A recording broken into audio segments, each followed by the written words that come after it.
pledge allegiance to the flag of the United States of America and to the republic for which it stands, one nation, under God, indivisible, with liberty and justice for all. Welcome to the Town of Southeast Town Hall meeting on the 21st. Please note the exits behind you and one to our right. Please put all electronic devices on vibrate. And Kathy, can we get a roll call? Yes. Councilman Cypress? Here. Councilman Larka? Here. Councilwoman Lewis? Here. Councilman Mazada? Supervisor Durante? Present. All right, we'll go right into our work session. You know me, I like to start the meetings off with something very positive, and tonight we have a proclamation for Southeast being a Purple Heart town in Putnam County. So there are two members of the Military Order Chapter 21 here with us tonight, and they sent me some information. This proclamation had been made years ago, but I was just recently at a veterans lunch, and two new Southeast residents received the Purple Heart Award. So it got me very interested, and I started poking around, and I asked Jean Lang for some information on the program, and Jean and Neil were nice enough to help me out. So Jean sent me some information, and I'm going to apologize, Mr. Lang, because after I read it, I really felt the need to share a little bit of your story. I hope you're okay with that. Before I get into the proclamation. So I am actually a little impartial because you had a career with the phone company, and so did I. I read an article about Jean and couldn't be more honored enough to just touch on your life a little bit. His mom and dad were Holocaust survivors, along with himself and his brother. In the shadow of the Holocaust, Jean and his brother became known as runners. This was a very interesting part of your story, which meant basically, as little boys, they would hide food and deliver it to those in need, hiding from the Russians in control of a Hungarian city called Jar. When their dad had enough, they made a run for it to the border and America. They met with someone who took them through the landmine-littered fields to seek asylum. I believe Jean was 9 at this time. At some point, their guide had to leave them, and they had to navigate the rest of their journey on their own, and were told to basically follow the light. Luckily for them, when they reached their destination, they were able to get to New York and stay with an aunt for within a few weeks. He enrolled in Public School 75, and I have to say, my mother is from the city, and I still think that PS is a very funny statement. Public school, that's what they came up with. But anyway, so at 16, he had surgery on his ear, and during the surgery, a hole was drilled in his ear accidentally, basically making him not fit for the draft. Time passed, and when he turned 18 and became an American citizen, he was called to the Army Recruiting Center, where his medical records somehow were not found. So in 1967, he was drafted. He was moved to bases from South Carolina to New Jersey to Germany, and ultimately in 1968, sent to Cam Ranh Bay Air Force Base in Vietnam. I'm not going to get into all of the details of his time in Vietnam, because basically it sounds like it was hell on earth. I'll say after he was shot in the leg, he was sent back into the field. It took 2 months for this to finally heal for him because he was back in the field. He then later was struck in his back. Luckily, he had a flak jacket on, and his bravery from this earned him a V Device Medal. Is that correct? Yes, okay. Upon his return, he remained very humble despite the widespread disrespect towards veterans. He married Enid, had 2 children, stayed relatively quiet until 1990 when he began seeking recognition for the Purple Heart. After nearly 2 decades of effort to prove his case, he was interviewed by CBS in 2012. I did not get a chance to watch the interview. He was finally awarded the Purple Heart. During his fight for the award, he was also received other honors, including Combat Infantry Badge for 60 days in a combat zone and Air Medal for flying into combat between 75 and 100 missions. Wow. So Mr. Lang has been pivotal in establishing 16 towns as Purple Heart towns in the Hudson Valley. He currently holds Senior Vice Commander of the Military Order of the Purple Heart, Chapter 21 in Putnam County. The proclamation for being a Purple Heart town. Now I'll talk about that. The Purple Heart Day was August 7th. I'm sorry we missed that. We had some people that weren't available. A day to honor and remember the brave men and women of the U.S. Air Force, Armed Forces, who have been wounded or killed in action. It specifically recognizes those who have received the Purple Heart Medal and an award created to acknowledge sacrifices made in the service to the nation and for their people. In 2013, Putnam County was the first county in New York State to be recognized as a Purple Heart County.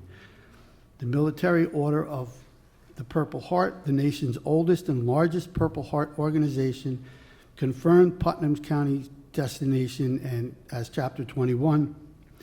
Without a public list, it's estimated the Purple Heart has been awarded to 1.9 million people. It was created by George Washington in 1782 as the badge of military merit. Putnam County has an ongoing dedication to recognizing Purple Heart recipients. Just a thought from someone who has not been in the military and who is aware of the sacrifices of lost men and women who fought to give us freedom to live the life that we're lucky enough to have. As I get older, I realize it's just an occurrence to lose the nature of the past. I just hope that for the sake of my children and all the generations to follow, that the battles that were fought by our men and women, friends, family, and not forgotten because someone doesn't feel they are important enough to continue to recognize these things. These are foundations for our freedom. We are grateful to all the men and women who have ever been involved in defending our freedoms. So with that, Gene, I'd like for you to come up. I'd like to give you this proclamation so that you guys can have this at your chapter.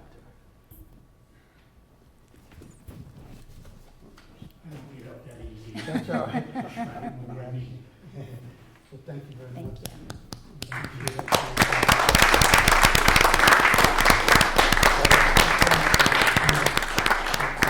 Thank you. Thank you, guys. Thank you. Oh, of course we can. I make a motion to take a 5-minute recess. Second. All in favor? Aye.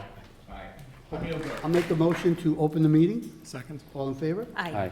Okay, so we'll go to our next discussion. That is with Mike Levine, our building department supervisor. Come on up there, Mike. Is this on? Is this on? Try. Yeah. Sounds it. We're good? Well, that's a tough to Tough act follow, to right? follow, yeah. Yeah, we have no awards for you. Good evening. Tonight, I will briefly review several building department topics.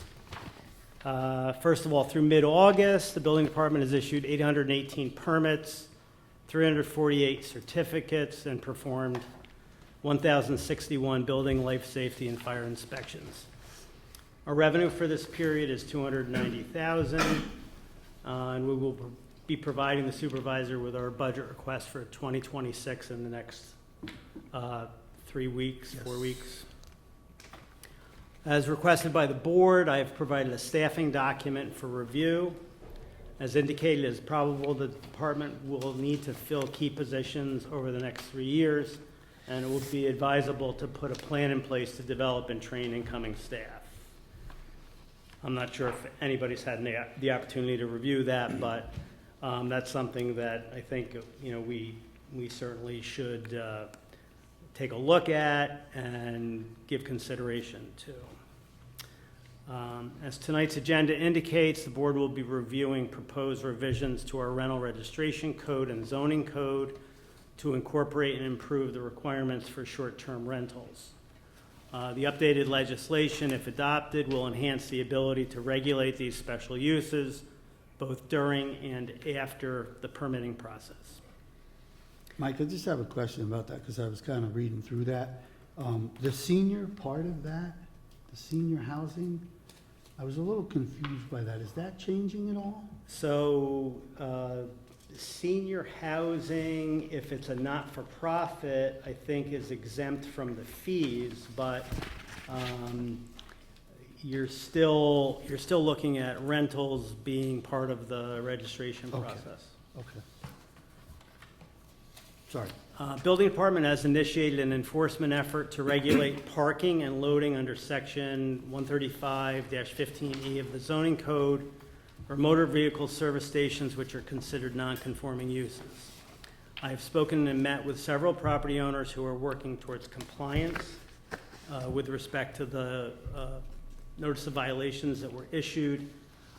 And then I've also started formal enforcement against multiple properties to compel compliance under the control of the court. So that is a moving process.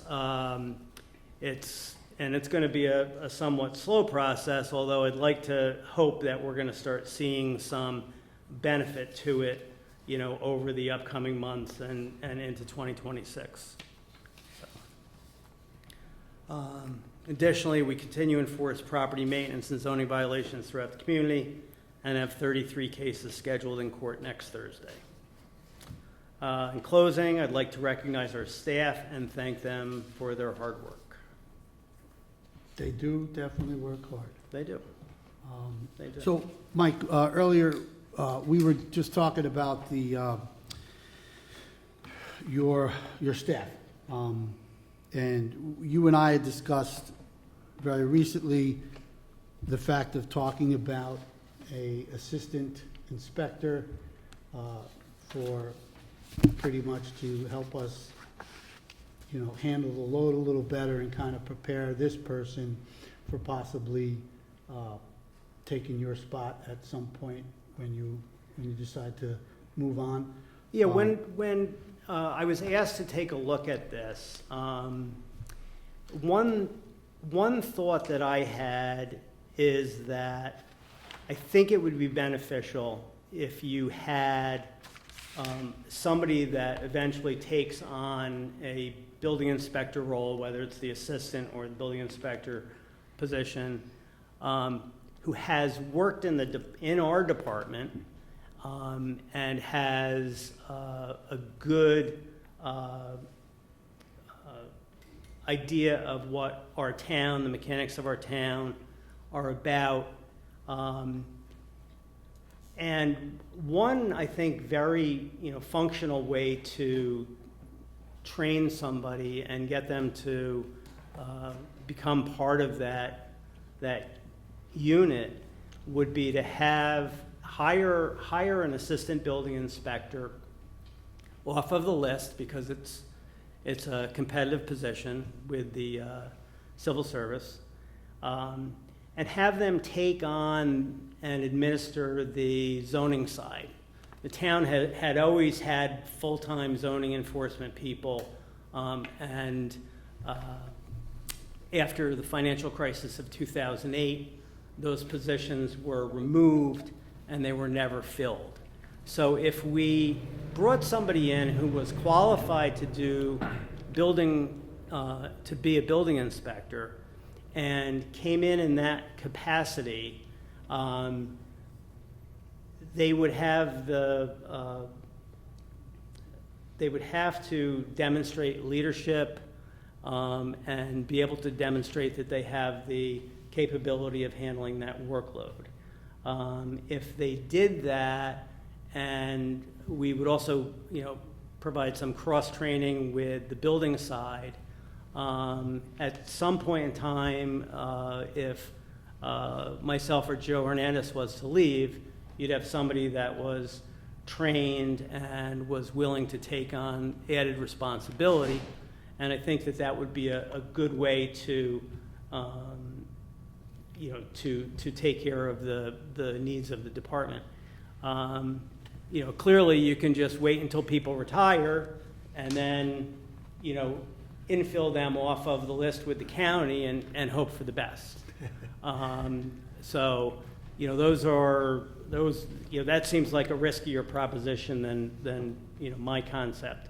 But again, we've got some time, but I think this is a good time to start looking at it with a strong view and determine what the best path is for us. Because that list expires next year, right? I think June. The list that is current expires in mid-2026, yeah.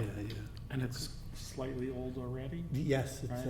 So is that, over a year old. can you ask for a new one before the other one expires, Yes. or no? You can, Yes. okay. And Mike or Nick, we're talking for a 2026 Yeah. hire? Yes. Okay. Yeah, So I'd order a list if we can. Yeah, And I like the plan. probably just do it before we get to the point of kicking it around. It's a real good quick. time to start the dialogue. Yep. Yeah. Was there anything, we talked about clerks a little bit? Yeah, so I interviewed all of my staff before putting the document together, and we have a part-time clerk. She's part-time, Part-time, full-time? part-time, full-time. Pat Borman, who's been with the town for a very long time. She did retire from the Recreation Department several years ago. However, when Kathy, our town clerk, took on the responsibility of the town clerk position, and we brought in a different group of people to handle recreation, Pat decided she was looking for a change, and we kind of adopted her because she's a great worker. It's looking like she's going to probably retire in early 26. So my thought with her position is kind of similar. I think it would be advantageous to fill that role with a full-time person. Again, that's a competitive position. Hire it with a full-time position so that we can get another person trained. We have three, we would be left with two clerks then. Bonnie, who's been with the department for 20-plus years, and we have a relatively new hire, Caitlin, who's been with the department for a year. So if we were to get another person trained, if Bonnie were to leave, we'd have two solid people to take that department, into the future, Yeah. so. Pat is currently budgeted as a part-time? Patty is she's budgeted for a certain volume of wages.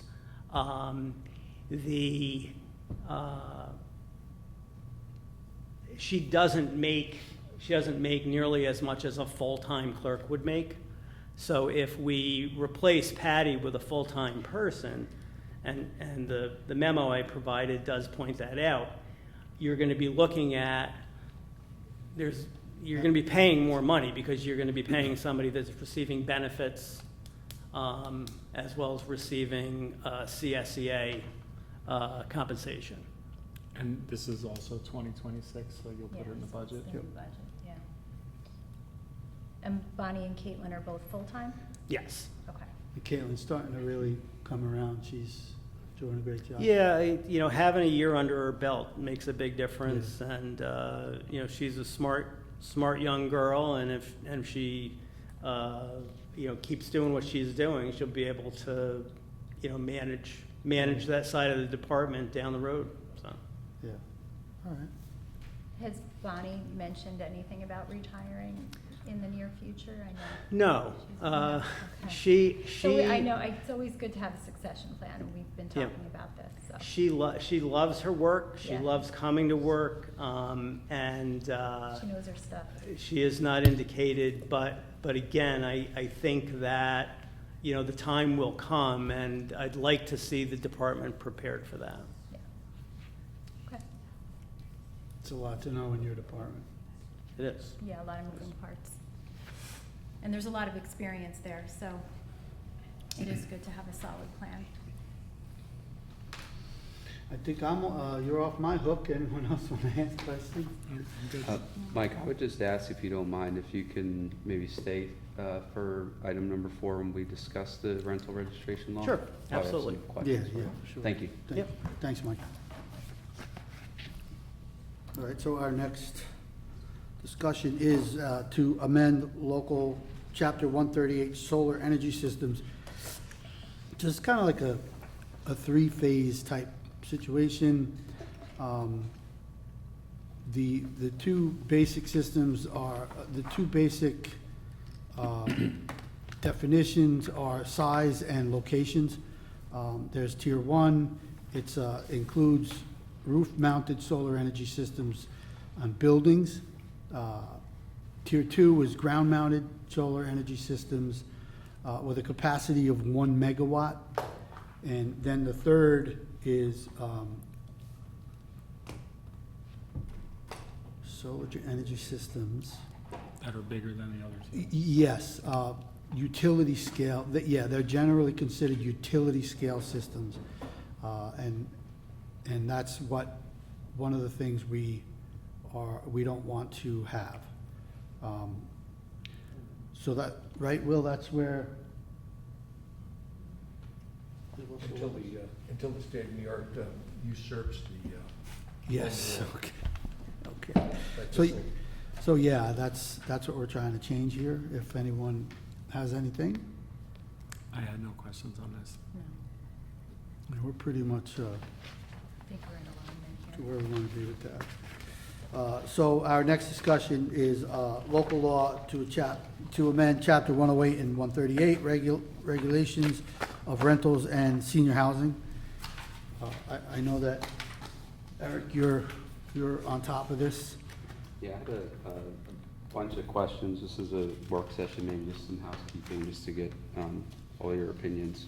So if you can walk through it and bear with me as I go through No, some of my that's- chicken scratch.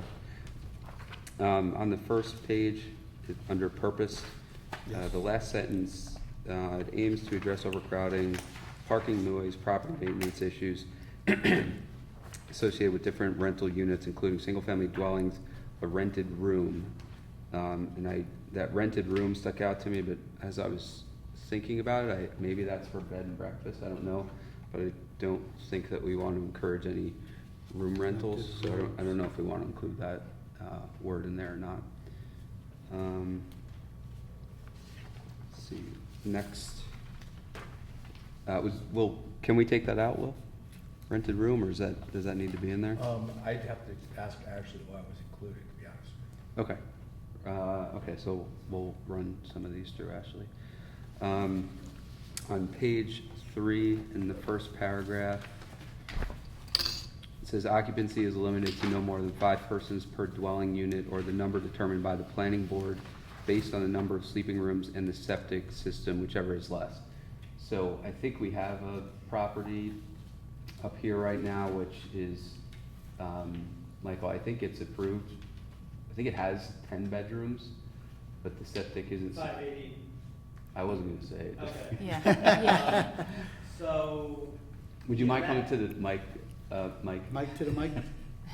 No, seriously, so we can hear you on the. On the recording. On the recording, Mike. I'm sorry? Can you come to the mic? Oh, sure. Yeah. I'm sorry. You thought we were saying your name twice?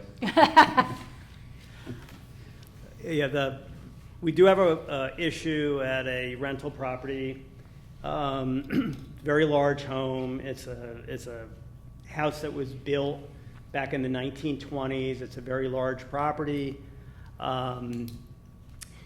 We've initiated enforcement against the property based on several complaints that we've received. And the notices of violation stipulate that if they don't bring it into compliance, they're advised that the rental occupancy permit that they have will be revoked. I guess my question, excuse me. I think the tank is, obviously pre-existing. It's obviously undersized for 10 bedrooms, right? So if they came in to get rental registration, the way this is written, based on the number of sleeping rooms and the septic system. So if the septic system's not adequate for the number of bedrooms in the home, would they be able to get the permit, or would they have to improve the septic to get to the number of bedrooms? And if you have the answer, great. If you don't, we can talk to Ashley about it, but that was my question. Yeah, so. Wouldn't they get the permit, but at the lower number, right? Yeah, I guess, yeah. Yeah. But then you have a house with bedrooms. 10 bedrooms Yeah. and I then could, permit yeah, I for mean, 5. Yeah, if I I get put some it. closets in my room. One of the things that this revised code does is under 108.3, it defines family. I did see that. Yep. So if it's a family that was renting this house, it says you would have any number of persons. If it's, As long as they're blood related. as long as they're blood related. Right. Any number of persons not So, exceeding 5. so I if think. it's a group of people that are unrelated, it's a limit to 5. But here goes my question again is, how do we prove that they're family members if they're telling us they're family members? There's no real way to do that yet. Oh, Well- but just hold that for 1 second. So back to the unnamed property. The max they could get is 5. Yeah, I guess I wasn't reading that right. It's 5 I've got that coming or up the later. septic or the, then it's whichever is less. So even at 10 bedrooms, it can't be more than 5. Yeah, so and I have another question about another thing as well, but if you have that is a 10-bedroom house, it's being rented on Airbnb as a 10-bedroom house. I think what Eric's saying is, well, 5 people. yeah, 2 bedrooms for each person then, right? But separately, if they wanted to rent that house to whomever, you have a 10-bedroom house with a 4-bedroom septic, they shouldn't be able to get rental registration then. And I would think they would either have to remove closets and bedrooms or improve the septic. I think that's what a homeowner would have to do if they had too many Yeah. bedrooms. So when this came into me a little over a week ago, I did run it past the Putnam County Health Department. And Putnam County Health Department has certain triggers where you would be required to submit to them a design for upgrading the septic. This home was built before there was building and zoning in the town of Southeast, before there was a health department. So it's a kind of a pre-existing non-conforming. So if there's a trigger in the code, perhaps we could utilize that to refer them to the health department. If we pass this as is, that house could get a short-term rental permit, but it would say max of 5 people? I think that's how I would legislate it, yeah. I have a question. I don't know if it's gonna make sense. So that house that we're talking about recently sold, correct? It was a it was a purchase 2 years About ago? 2 years ago. It's sold twice. If my memory serves me correctly, to market that house, it has to be marketed for sale for legal bedrooms allowed under the septic, if it was sold, I don't think that they could have marketed that house as a 10-bedroom home for sale, if I'm remembering that correctly, under real estate I think it's, guidelines. I think it has to be Yeah, legal but isn't, bedrooms. how's it assessed then? 4 bedrooms? Well, I'm But- curious but how that the- was the marketed home- and sold. The home was built before there was building and zoning. And if it was, Does it, it does not have a certificate of occupancy, it does not have an approved septic system. right, So- so it's inventoried as like 10 bedrooms in our system, but Okay. I think we're saying, okay, you bought it as is, but Right. now you're trying to rent to it. market it? If- We'll, Right. we'll rent it. Which Right. I'm almost think there's different parameters, like if you wanna buy it and live in it, it's pre-existing, okay, but this is specific to renting. To renters. Which, But go if, ahead. if, I live in an older home, right? It has, a 3rd floor with several rooms that were likely bedrooms at one point, but my septic is a 4-bedroom home. If I were to sell this home, and it's 100+ years, if I were to sell this home, I wouldn't be able to market it above the 4 bedrooms. So why would we, I'm just saying, if we're looking at a rental registration and you wouldn't sell a home for more than 4 bedrooms, would I be able to get a rental agreement for the 8 bedrooms that exist? Do you know what I mean? Yeah. It doesn't, it almost seems like they should be more aligned. But if, the- I'm just throwing it out there. It might not make sense, but I understand that it was built before, but and to your I'm just point, curious how it was sold. if your home was inspected as part of that, the town went in there and you had 4 extra bedrooms on the 3rd floor, you have to remove, you have to make them not bedrooms, right? Yeah, Walls, they- closet, or something like that, It doesn't right? have, it doesn't have a fire access. It can't be sold as, Yeah. yeah. So that section needs more work, we'll Yeah, I work with think it it Ashley. requires a little more thought, maybe. All right, let's keep moving, so that's one thing.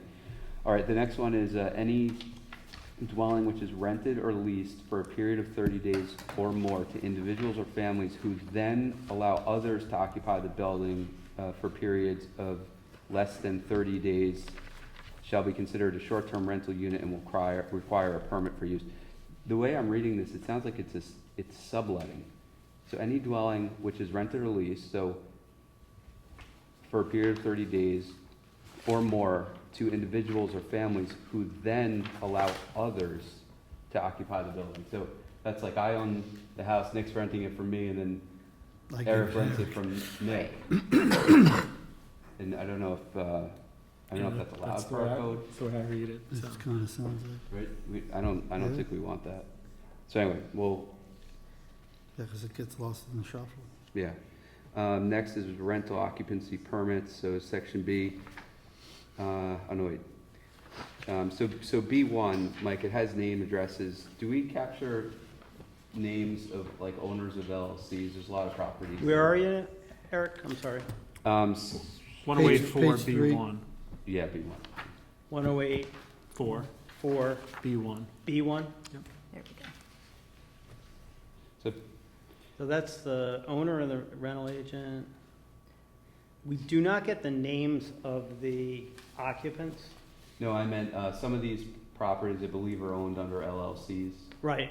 Do we collect the name of the owner of the LLC? And can we? What we did?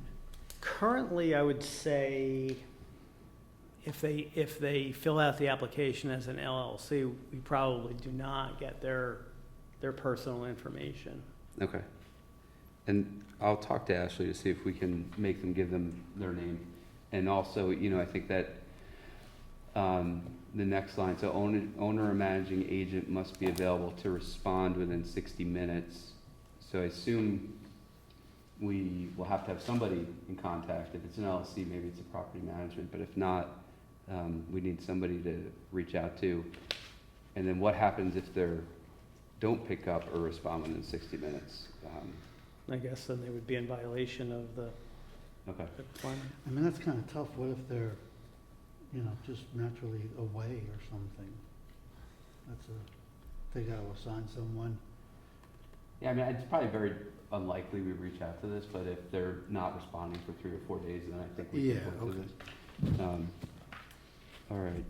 It does look like your septic question is answered in number 6 below. You're skipping ahead, Mike. Sorry. Hold on one second. Less than 2 years. Oh, so let's go back real quick. So B4B on page 3, it says the configuration of each rental unit with dimensions and use of each room as well as the number of proposed beds and occupancy in each room. Do we do that today? Do we collect that? We get the dimensions of the room. We don't ask them for a bed plan. Okay, so they would have to do that then? That's what it says. Okay. And number of occupants in each room. Yeah, okay, that's good. All right, next page, yeah. Okay, so on E, the top of page 4, says the applicant shall specifically state whether or not the proposed rental unit will be for short-term rental use, such as Airbnb. What if they want to just rent it to somebody, which I think happened here, and then they decide to use it for short-term rental? Do they have to re-register? Is there a different process? If they have to indicate one or the other? So if it's being used as a short-term rental, it actually has to go for a special, conditional use permit through the planning board. Okay, so if I had a home I wanted to rent, I get rental registration, I couldn't do Airbnb unless I came back and got approval to do that? Right. Okay, good, perfect. Okay, 6, that was my next highlighted one, so why don't you go ahead and say what you were gonna say there, sorry.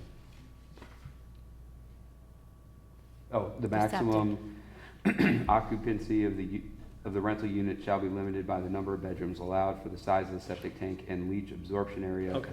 The system failure will require a new passing inspection report. So, yeah, I think my question still stands there. You know, what happens if it's too many bedrooms, or it's pre-existing, or if it's really non-conforming?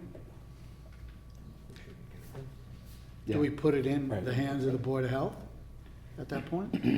So it says the septic system must be in compliance with the regulations of the New York State Department of Health, Appendix 75A of Part 75 of Title 10 of the New York State Code of Rules and Regulations.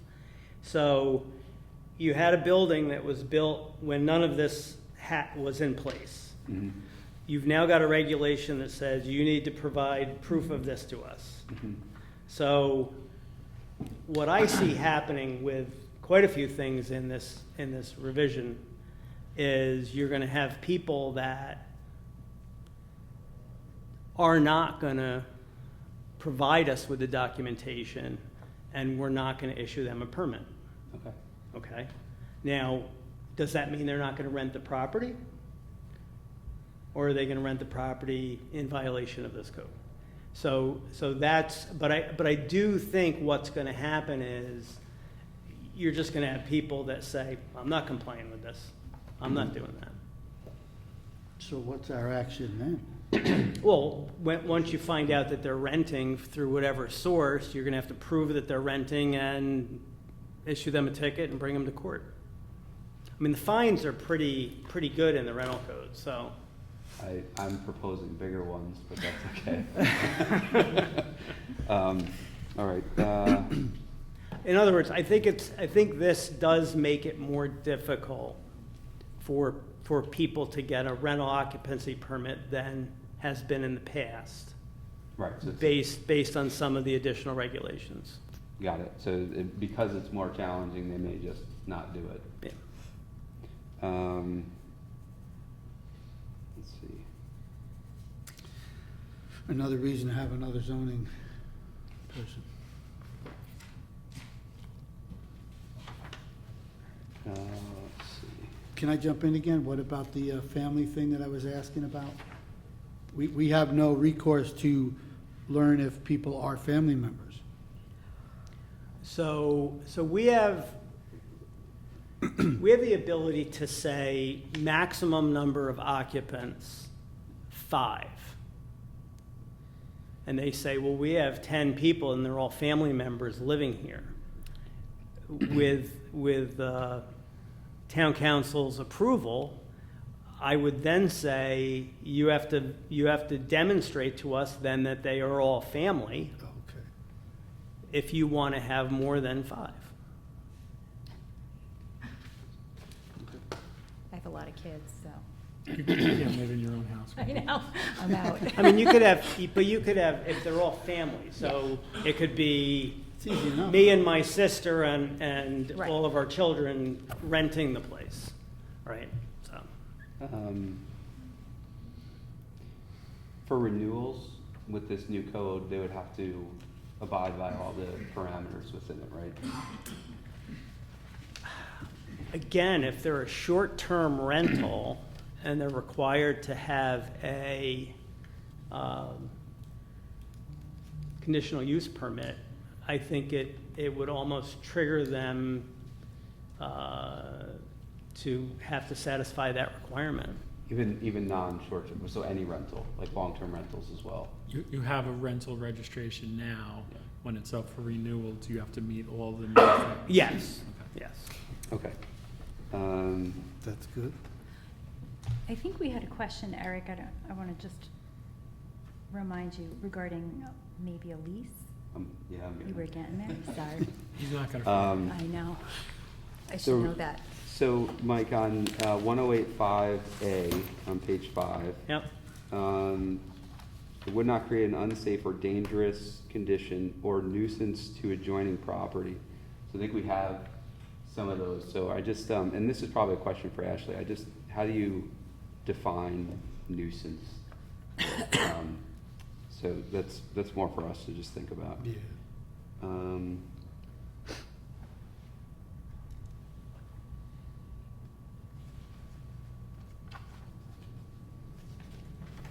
Okay, so next page on D2.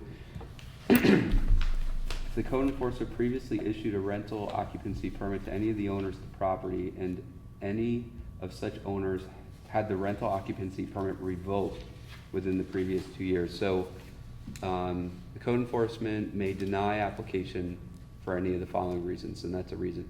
So if their permit is revoked, they cannot get a permit for 2 years. Am I reading that correctly? Well, it seems to give latitude to the code enforcement officer. It says they may deny it. Okay. I don't, Like if a from problem. from a legal standpoint, does that provide, is that an issue? Basis for a claim of arbitrary and capricious. Yes. So yeah, I just read that and I didn't understand it, so should that be changed? Well, it's only a problem if somebody challenges it, but it is arbitrary. Could Unless you put standards, basis, of course, the standard is that if they've had a rental occupancy permit revoked at any time, they could be denied one for 2 years. So that could be on a different property. Well, if we like those 6 criteria, Could be. I would just change may to Depends on how shall. you interpret it. Say that again, Eric? If we agree with the 6 reasons, and I think we do, Yeah. then I would just change may to shall. If you have standards in there, then you can avoid being claimed, being arbitrary and capricious. Rather than It's me. not in someone's absolute discretion. Okay. So this happens, you're not gonna get a permit. Okay. But what if they don't correct the reason it was revoked in the first place? That could be one of the reasons. I mean, that could be one of the reasons why it would avoid being challenged as being Okay. arbitrary and capricious. But what Okay. I'm saying is, rather than it being up to the code enforcement officer, with Make it a- may, Yes. if It you is. don't meet those 6 It is, things, yeah. you're denied. Yeah. Yeah. And I guess later on, denial goes to the town board, I believe, at least for short-term rentals, but I think we'll get there. On 108-6 fees, says the fee required by this section shall be waived for any applicant who demonstrates that it is a nonprofit housing development corporation organized under the laws of New York State and blah, blah, blah, blah. Do we have senior housing facilities that are nonprofit? I think, Is Stonecrest? does Stonecrest meet that standard? I believe so. So then we have to do inspections on all of those, but not, and then it waive the fee? Yeah, we don't get a fee for Stonecrest. Okay, So that's considered a fire inspection under New York State code as opposed to a rental registration inspection. okay. Oh, a mandated, Safety-based, non-funded yeah. situation again? So, yeah, is that a state law that that they don't get charged? I'll ask Ashley. I'm just No, curious. I think that was something, well, it could be a state law, but it's definitely something that we added to the language in our code. Okay. There's a lot of duplicates in sections in here, so we don't have to go through them twice. On page 7, the top 1E, statement that all fires shall be attended and that any outdoor fire located within the limits of the town of Southeast must be extinguished no later than 9:30 p.m. I think we should add something in there about burn permits or, burn bans. 'Cause I don't know why it wouldn't be in there. The next one's a big one, F. A statement that renters must comply with provided with a copy of the noise ordinance of the town of Southeast, which sets strict limitations on noise levels between 8 p.m. and 7 a.m. Our code is much more robust than that, so we need to change that. I don't know to what, but we need to change that. On the fire statement, Yes. I don't think that, the only fires that should be allowed on a property on a short-term rental Fire pits. would be a barbecue and a fire pit, which is, I think the code refers to it as a recreational fire. Yeah, And it has very The s- burn ban doesn't apply to. Oh, the burn ban doesn't apply to those? Okay. Has very specific regulations attached to But it. actually, there have been burn bans that do apply to Conditional. fire pits. Alright, so maybe we just put within If there's a red flag warning, you're not Yeah. supposed to any. something about So that should be, verified. yeah, that should get some more language, yeah. Okay.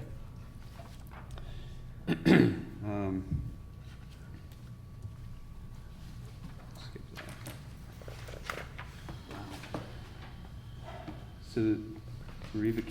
So, page 8A, if I'm reading this correctly,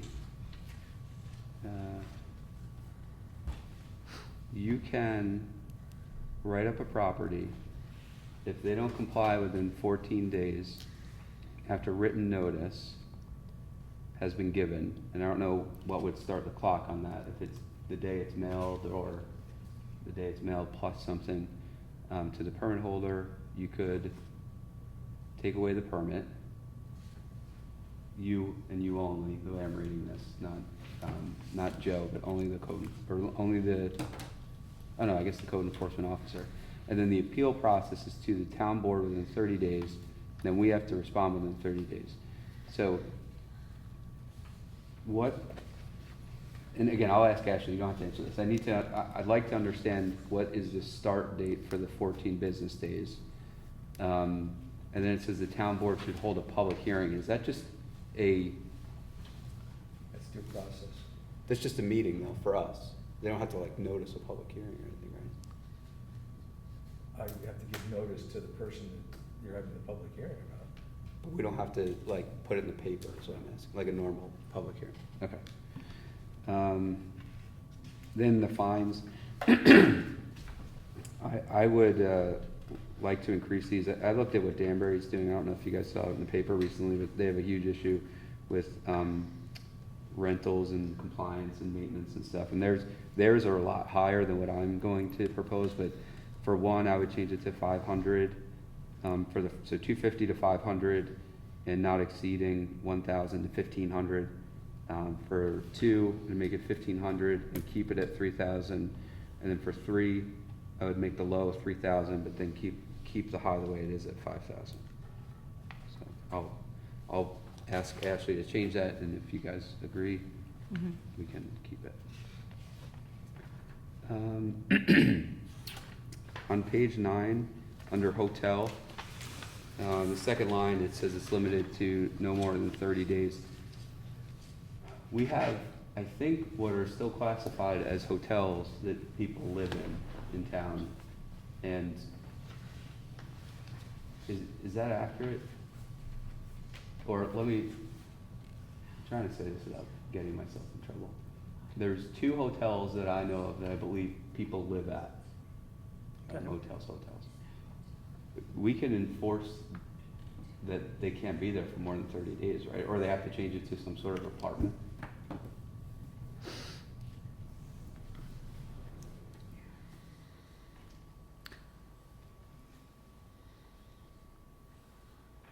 I'm wondering, You don't have to answer that now, Mike, we can talk about it, but I just, it's in the code and there shouldn't be people living there. I'm wondering if it falls under some New York State thing that maybe we Do can the, look do the into, buildings, like do the buildings, Section 8 or something. I'm sorry to interrupt you. That's okay. Do the properties that you're referencing meet the criteria as a hotel? I don't know. No. Yeah, we'll talk about it, but if it's a hotel, it shouldn't be more than 30 days. And if it is a hotel and people are living there, they probably need to make some changes to make it not a hotel. The next one we already talked about, what Eric kind of brought up, was the 5 persons per dwelling or number of sleeping rooms and septic system. Then I think there's a lot of the same things on the next pages that we've already covered. Okay, so those were all I had for there, and then the last thing was regarding the school. So there's an article in the paper, they had a meeting, they have, Scott, you can correct me if my numbers are wrong here, but I think there's 332 people and 257 families that have not been able to prove residency, or they prove residency for a lease, and that lease has or is expiring. So, and they've met publicly that they're trying to address that, and I think they're putting together a task force or committee or something so that they can make sure people are living in safe, apartments. So I was hoping that we could add something to this code that a landlord would have to provide its tenants with a lease. Maybe us as well, maybe not us, but if the district is asking a family for a lease and they're saying my landlord won't give a lease, that's not legal. And then also, and that's a half-baked thought, I think we'd have to think about it a little bit more, but I'd also like the board to consider, I did some research on this, but we can set up or propose an MOU to the school district between the building department and their residency officer to share information in a confidential manner so that the school can look and see if it's a rental property or something like that. And if we make changes to this, or if there's 5 families registered at one address, they would be able to get that information through, official lines of communication outside of the general public. If our documentation doesn't include the names of the people that are occupying the property, Which it wouldn't, right? would it be beneficial to the school district? When they're speaking of safety concerns, yes, because if it's a registered rental, it's been inspected, right? Okay. I think it would be beneficial to them and the kids that are living there. Okay, so there's a connection between the Safety. fact that the lease connects to a property that has a Oh, yeah. rental Mhm. occupancy. I mean, I think it's fair to say that I know of, and I think it's been addressed, at least 10 to 20 apartments where people were living that were not apartments. They were just, a couple rooms in a basement, or Right? there was one in No fire Fieldstone that exit. had a bedroom which didn't have any windows, you know what I'm talking about? So with those, they could have identified, that's not a apartment. Or tell us and we'd make them put a window in so, they can run out if there's a fire. So I will maybe send a letter to the school board and offer that to them and that's some sort of MOU.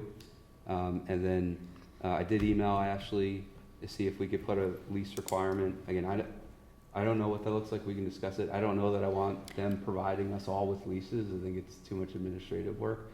But if we say that as part of this permit that you get, if someone asks you for a lease for your tenant, you provide it, or we will take your permit away if we find out that you haven't, I don't know that has much teeth in it, but I'd like to add it if we could. I mean, it's a simple thing. You Yeah. can print one off the internet for $0, Yeah. you know? I don't want to make things too difficult, but it seems like a pretty simple task. Okay, that was all I have. Okay. Thanks.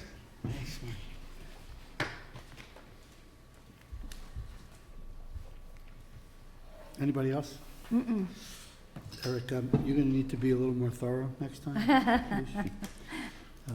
Okay, so we could move on to our discussion about Maple Road.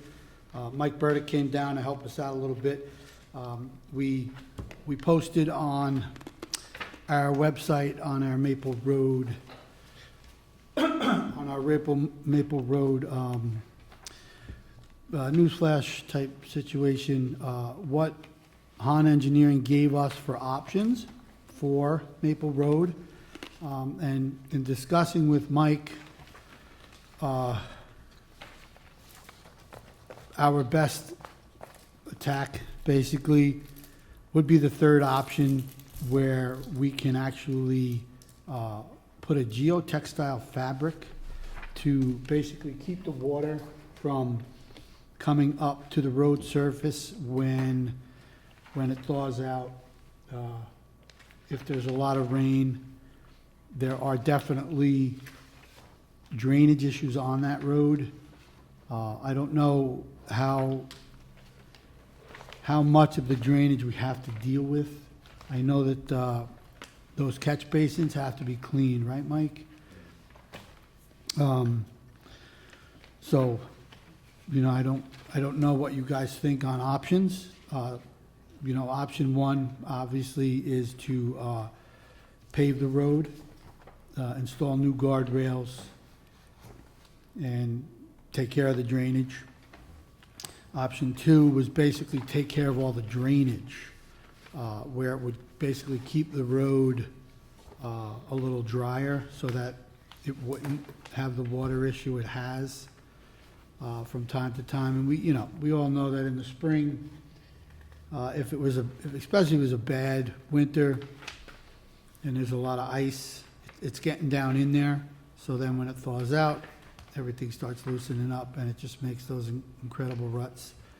But again, in talking with Mike, our highway guy, he really thinks that option three is worth the effort. It's a very low-cost approach, and it's obviously worked on other roads before. Jim Hahn was, he was pretty confident with that option. So I'd like to hear what you guys think. Can I ask Mike a question? Yeah, sure, Mike, can you come on up? Yeah, I would like Mike. Mike, could you explain a little bit more about how the fabric will do its job? This geotextile fabric is something that they've come out with quite a few years ago, and what it does is it separates the dirt from getting into the aggregate, because what happens is that the freeze-thaw cycle, the dirt from underneath starts getting into the aggregate, which is the road base. And as that happens, it compromises the integrity of the road base. So every year when you go through a freeze-thaw cycle, that it pushes that dirt up, and this geotextile fabric separates that, and it stops that from coming up. So it'll never penetrate the aggregate, so it ends up protecting the road base. So similar to like when you're doing a drain or a retaining wall, and it keeps it from going in Right. there. Yeah. Same thing, just Yeah. heavier duty, I guess. The other thing with option three is you do option three now, and 10 years down the road, 15 years down the road, if that road ever wanted to be paved, now you don't have to do the sub-base because the base is already there. So now it would just be a matter of addressing the drainage issues and getting the permit from the DEC or DEP, and then you could pave the road. So it's kind of, in a long-term thing, if you ever wanted to pave that road in the future, the cost to pave it would be significantly less because the majority of the sub-base the base of the road would already be there. And option three doesn't include the guardrail, but we need to do the guardrail anyway, right? Yeah. the So how much is the guardrail by itself? That was, There's different, Yeah. there's all, it's, I've been working with the guardrail company. We have some guardrail in stock. They also have an option of used guardrail that they take down from places, which is, you know, I mean, they don't, obviously, they don't keep it if it's not good, you know, so there's a couple different options, but the biggest problem is it's hard to do the guardrail until we get the majority of the work done, you know, because it's very hard to do that guardrail in sections, to try to pull a section out and then just do a section and then do another section, because the height has to be different, because we have to adjust the height, because the guardrails are lower than the minimum standard right now, so you have to adjust the height. So that's gonna be it's really hard to do it before we do the work. If we do it before we do the work, it's gonna impede on trying to get the work done. But option 3, if you completed option 3, that's the entire length of the guardrail, or you're saying we need to go beyond option 3 to do the guardrail? Well, option 3 doesn't have anything, the numbers don't have any guardrail in it. Right, Yeah. but you said we need to get the work done before the guardrail. Well, because the guardrail is 2,500 feet, approximately 2,500 feet of guardrail. But if option 3 is only, Yeah, and we're only, 300 yeah, we're feet. doing 300 feet of it, so when it's, do we do the guardrail, I guess? Because I thought we had to. Oh, I see what you're saying, because the rest of the road, when you do the 300 feet, you have to do something to the road to swale it? well, the road, pretty much the elevation of the road in option 3, the elevation of the road is not gonna change. So it's really not gonna change. I mean, we could do the guardrail now. I mean, we could do the guardrail, but what it's gonna do is it's gonna end up, we're gonna have to work again, you know, with the guardrail in place, which is, you know, really not a big deal. But there's sections of that guardrail that, you know, are okay. There's sections that meet the requirement, and then there's, you know, a lot of the sections, most of the sections don't. So, Yeah, I'm a little confused still. So, well, I think what Like if we're he's gonna do saying- 300 feet for, let's just, and I know I'm assuming, but let's say we go ahead with option 3 and we fix 300 feet of road, but we need 2,500 feet of guardrail. I'm confused on when we're working on the other 2,200 feet of road.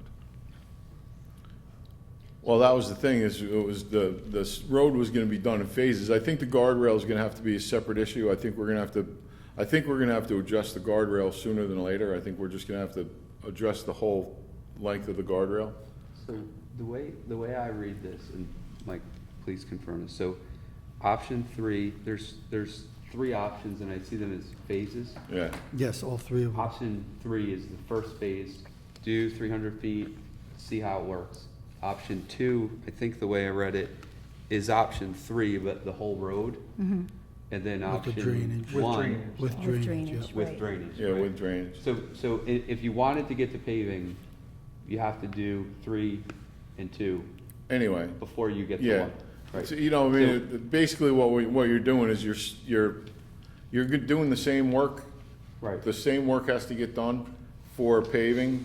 It's, you know, we're kind of starting backwards. We're working from 3 to 1, if you ever get to that point to get to 1. Right. But we may, you know, once we do the subbase of the road and we use the geotextile fabric, there may not be a need to pave it. You know, it may stay stable, and, you know, if it stays stable, I don't think, you know, most of the residents that live there, I don't think they'd be opposed to leaving it the way it is. So Yeah.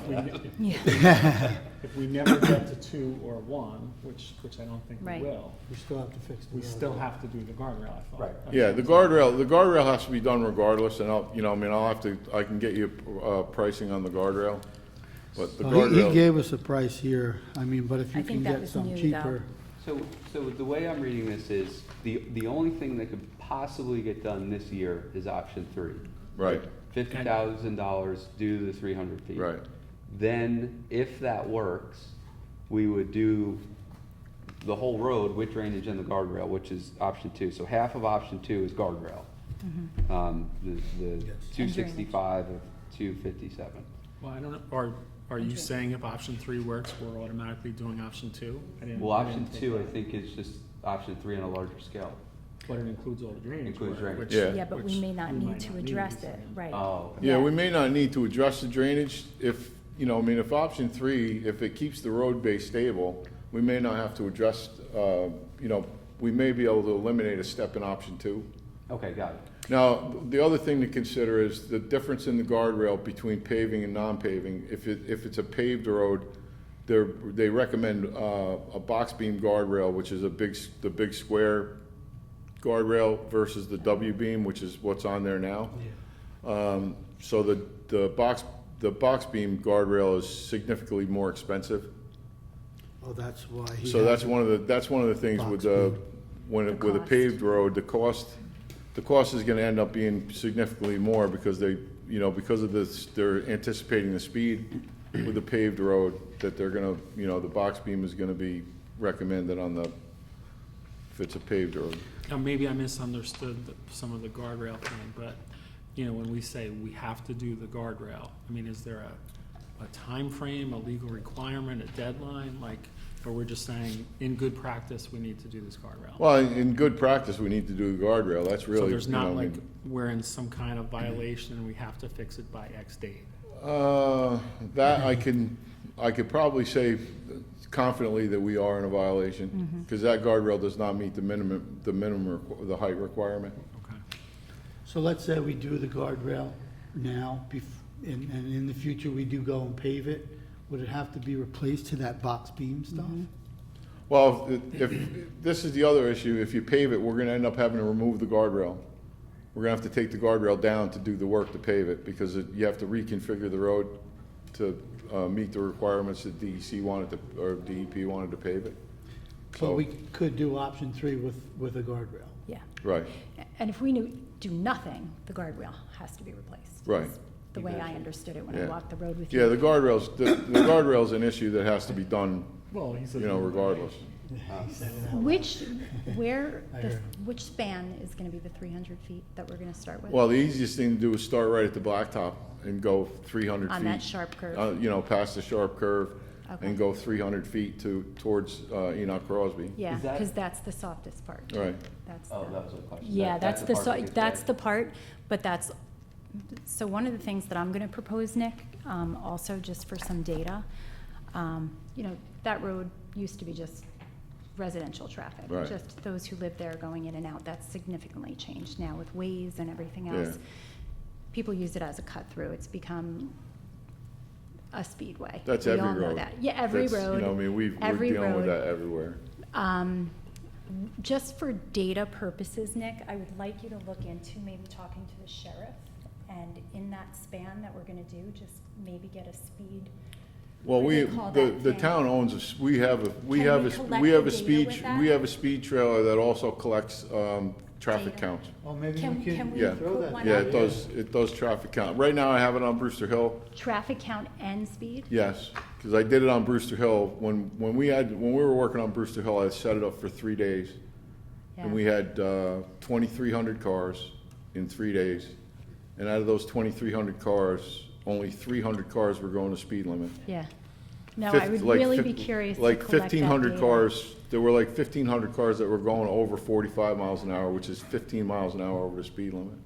I just think it would be helpful to just have that. Yeah, to get a We traffic- can do yeah. that on that street, I can kind of work with Right. you and show you Yeah, it, maybe you since can I get it know off the of road. Brewster Hill for a little while. Yeah. As soon as they come and do the stripes on Brewster Yeah. Hill, I'll be able to get it off of there. 1,400 of the 1,500 were Nick. Yeah. My overall thoughts on this, I think we should do 3. I think we have to do 3 to do 2 and 1. Right. 3 is the only thing we can do this year, and if we ever do want to pave, 3 needs to be done. We Anyway. have new engineers. This report is better than anything we've gotten before from our other engineers, and there's options, and they're saying, let's do this and let them observe it and see if it's successful. So I'm all in favor of that. Yeah, because then we can really get an analysis of, How it holds up. how it holds up, with this practice. We did do, at one point in time, when Kevin Palmer was in office, we did a section of that road similar to what we're gonna be doing now. And you can actually see the difference. There's times during the year that you even in the muddy season, you can see the difference. You can see there's a section there that's dry, and it has potholes in it, but it's not, it doesn't have the big deep ruts in it. And that was a section that we had done, probably, 12 years, 15 years ago. So, today, about that money we talked about, maybe when Prospect is done, we might have the funds for option 3 there, right? Yeah, there's one more thing I wanted to mention to residents. They're putting up cameras.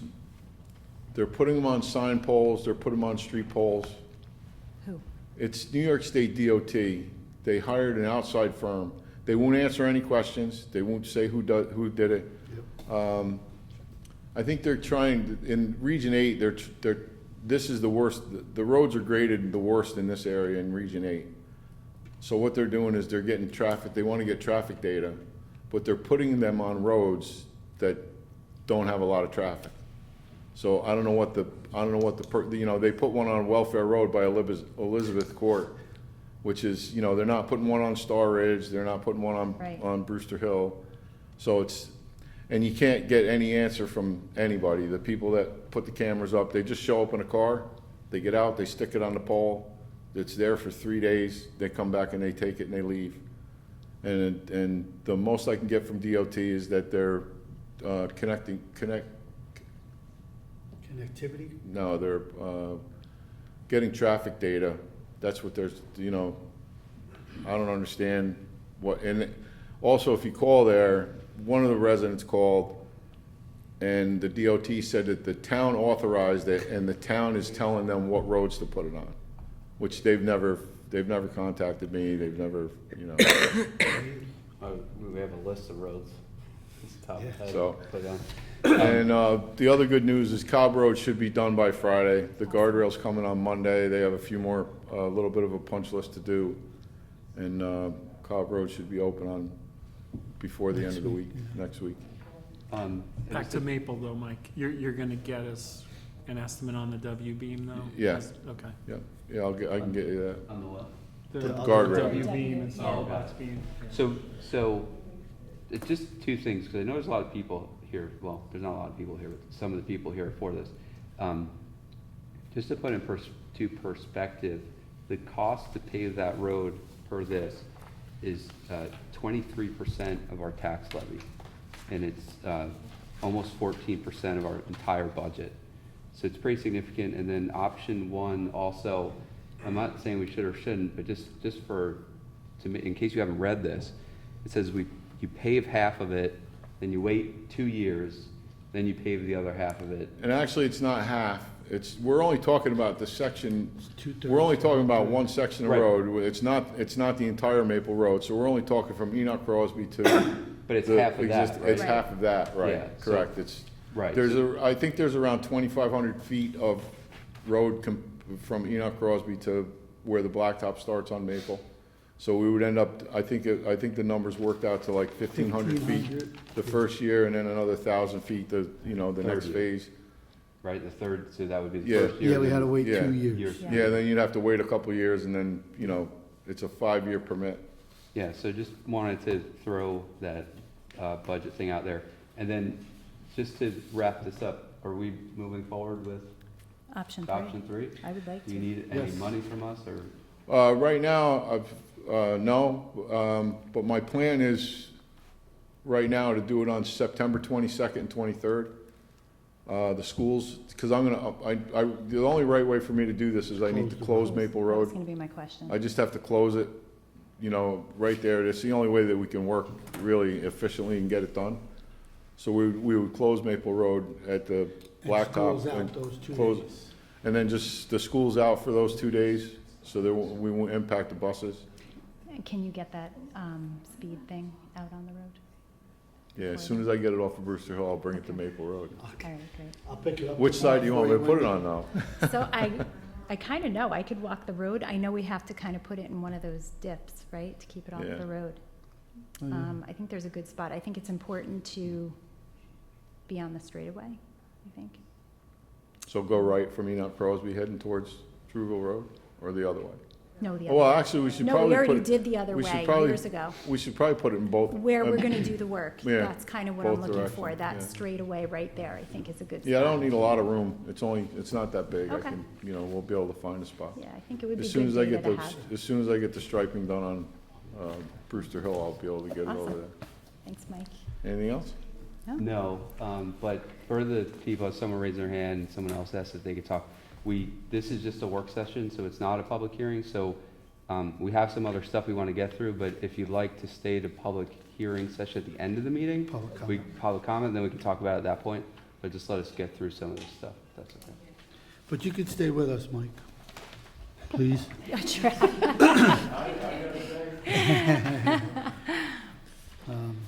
Okay, so I'll make a motion to open the regular meeting. Second. All in favor? Aye. Aye. I'll make a motion to waive the readings of the correspondence. Second? All in favor? Aye.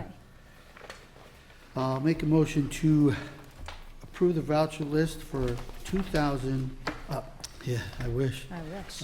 $2,019,786.91. Second. All in favor? Aye. I'll make a motion to waive the readings of the budget transfers and to accept such transfers as submitted. Second. All in favor? Aye. Supervisor's report. So, Mike spoke about Cobb Road. Brewster Hill Road's gonna be lined shortly. Mike's gonna start working on Prospect Hill. Shortly, it'll be paved. We're also gonna line Tenetta Lake Road. We got a few calls about concerns on Tenetta Lake Road because there's no lines. So they're gonna take care of that too. We've been having a little trouble down at the lake. Somebody must have put some green pills in the water, and the water's been pretty bad the last week. It was very clear today, so we're hoping maybe tomorrow, day after. We don't have much time left for the summer season. We are talking again with John Tucci. I don't know if you have seen those emails. But apparently this particular circulation device that they talked about, the Board of Health has to approve. I'm not sure the reason, but Jared is working on that, so we're kind of getting there. Not being a water engineer, but just from a common sense point of view, it seems like Eric's comment about the ropes Well, trapping it makes sense. Kathy brought that up the other day and said they did take them ropes down near the end of the seasons, right? Yeah, Yeah. I was thinking about it over the weekend, that in August, we would start taking the ropes and tying them off so that the water could flow freely in August. Yeah. Yeah, I'm wondering when the lake's closed, like the last 2 days, maybe they should unhook them, throw them out Yeah. there so it clears up and Yeah. put them back. But also, I don't know why, if we can put there's no bubbler in the swim area. I don't know why. I don't know if John answered that yet, but that sounds like a pretty logical idea. Yeah, I don't know if So, it's gonna help. could we, instead of ropes, could they just be buoys? I mean, there's lifeguards there, if somebody's swimming That towards would the be a buoy. health department question. Oh, okay, yeah, okay.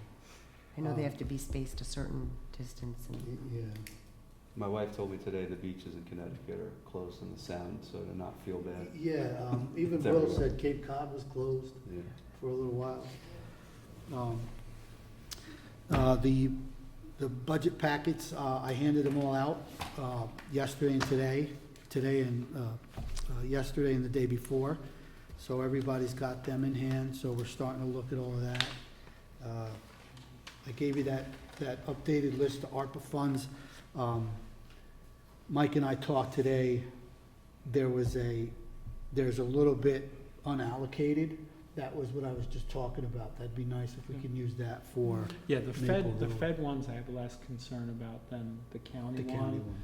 You know, because the Fed, it's in our possession, I Yeah. trust Mike to spend it, but I just want to make sure we do the county one properly. Yeah, for sure. I emailed Jen. I actually haven't heard back, so I'll email her again, reach out. Because I guess over there right now, it's a little crazy because Bill's back and,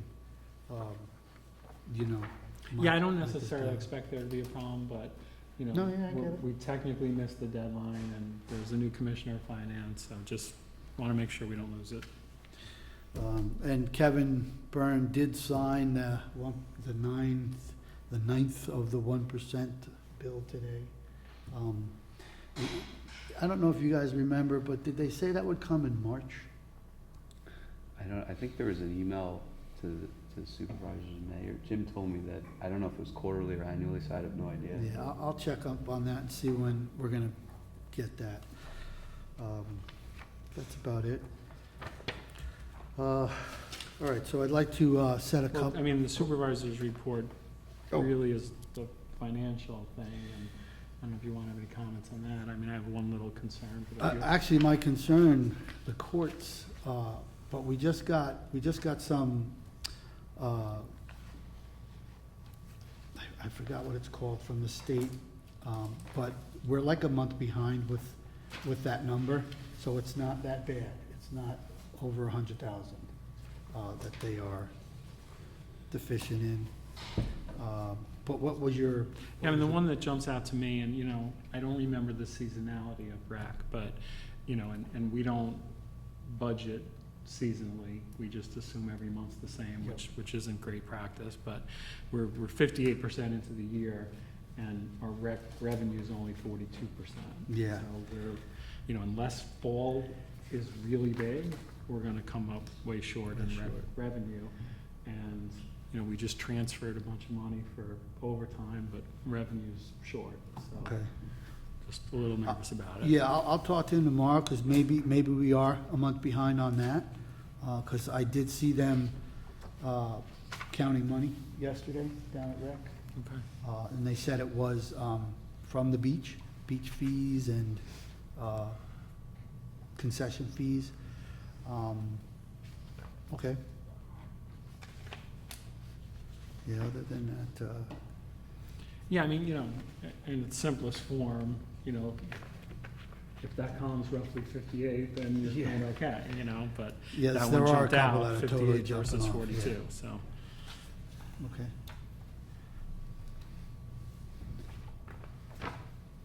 Any questions? No? All right, so I'll just set a couple of public hearings. I'll make a motion to set a public hearing for Thursday, September 11th, 2025. Amend local law, Chapter 138, solar energy systems. Second. All in favor? Aye. I'll make a motion to set a public hearing for Thursday, September 11th, 2025. Amend local law, Chapters 108 and 138, regulations of rental and senior housing. Could Can I we just suggest pause that that one? maybe be Okay. put off, because a lot of amendments need to be happening. Yes, okay. I'd be more comfortable if we had another work session stab at it. Yeah. so. Okay, I agree. so we'll put that on for next meeting, to set a hearing next meeting. Is that enough time? Gives us a month? Yeah, it seemed like we had a lot of Maybe. things to work out. Okay, yeah, we could just Yeah. revisit it. We'll discuss it again, too. Yeah. All meetings will be held at 1360 Route 22, Brewster, New York, at 7 PM unless otherwise noted. Thursday, September 11th, 2025, Thursday, September 25th, 2025. We have a good amount of resolutions. Excuse me. Our first resolution is a purchase of highway equipment. I'm not even sure. Is that Wheeler P385C paver? Now therefore be it resolved that the superintendent of highways may be and hereby is authorized to execute and deliver such purchase agreements or agreements necessary for the purchase of one 2025 Wheeler model P385C paver from H.O. Penn for the net purchase price not to exceed $177,000.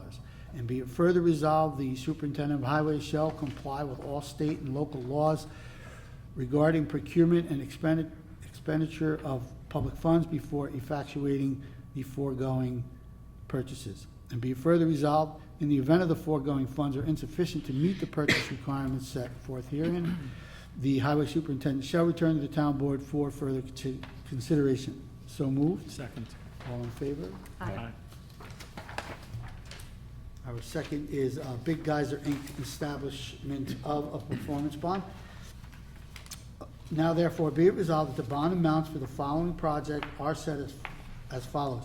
Project name, Big Geyser, Inc., site improvements, recommended $1,339,694. Erosion and sediment control, $22,500. So moved. Second. All in favor? Aye. Our third is the Fortune Ridge Barn Bond Release. Now therefore be it resolved that the bond amount shall, for the project set forth below, shall be Fortune Ridge Barn Erosion and Sediment bond amount $10,100.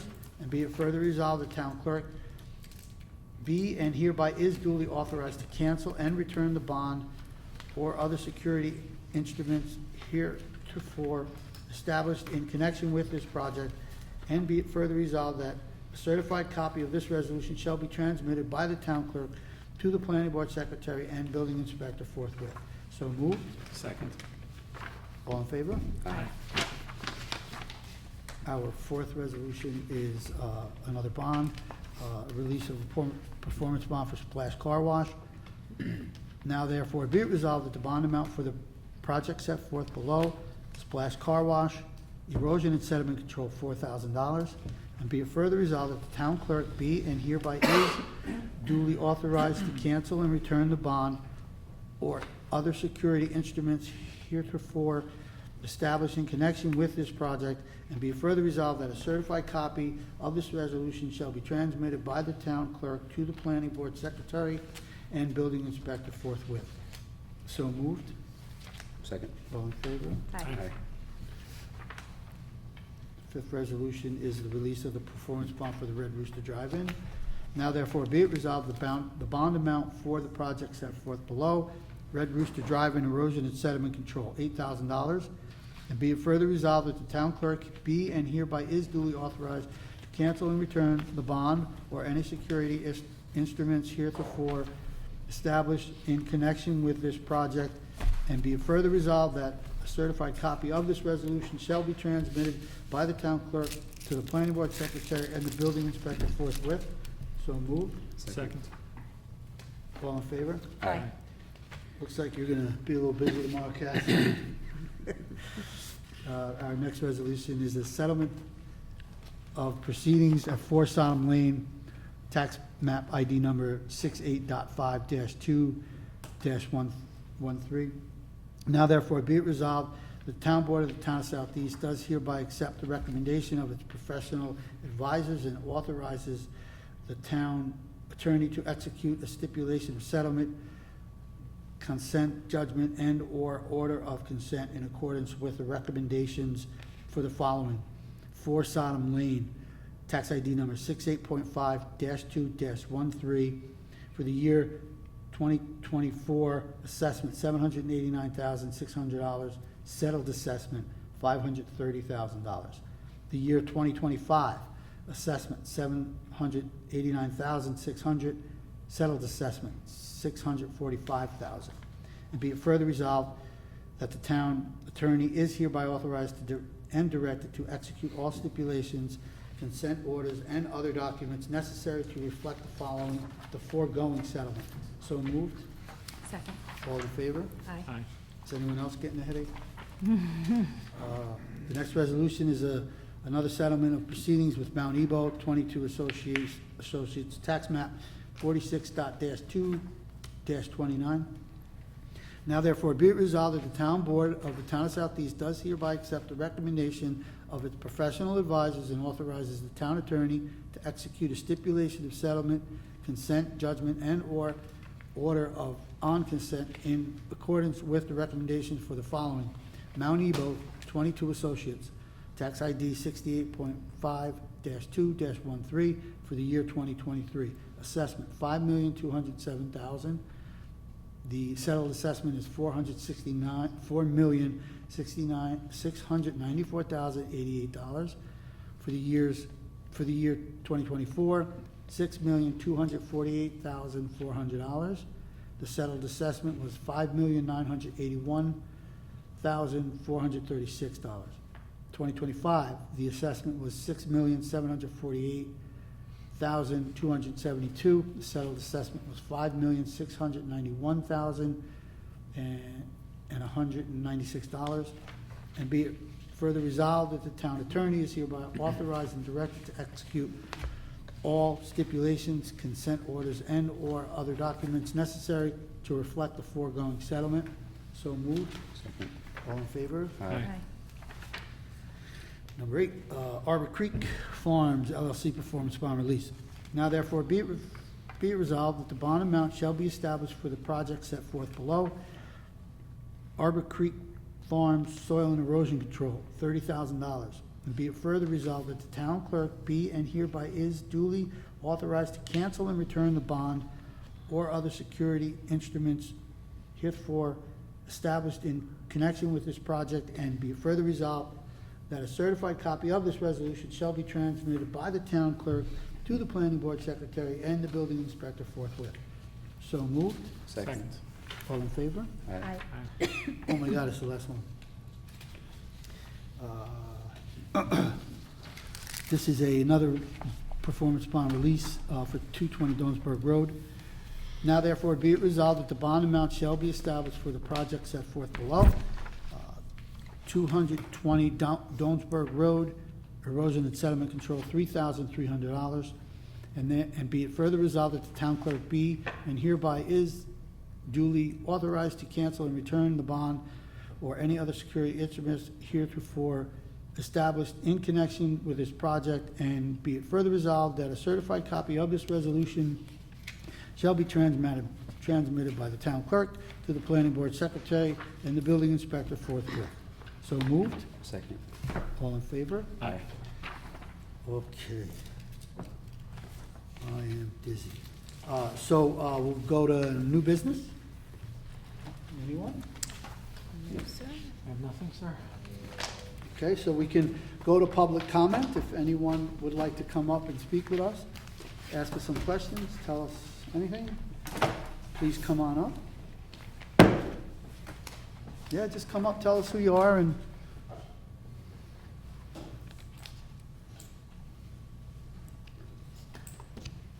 you can come right to the mic, so we can record you.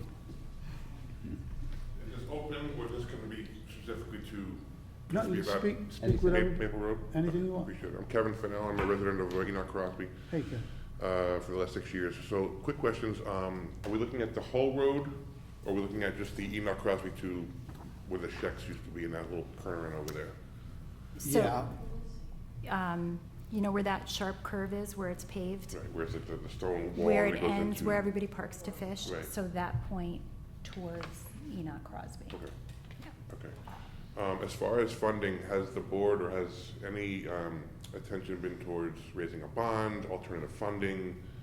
I know a lot of people are very passionate about this, and I understand the speed. I don't know if there's any speed bumps, or I don't know how far down the process we are, but has there been any thought towards creating the funding to, if we were to do option 1, for example, because if option 3 does now, then is it 2 years later, is it up to the 5 years, is there any thought towards next steps?